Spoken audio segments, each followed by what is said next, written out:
Sapo cururu na beira do rio. Quando o sapo canta maninha é porque tem frio.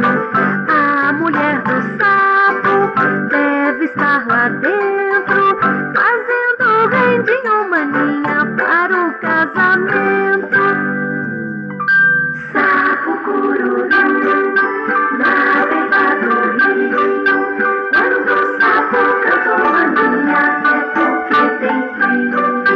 A mulher do sapo deve estar lá dentro, fazendo rendinho maninha para o casamento.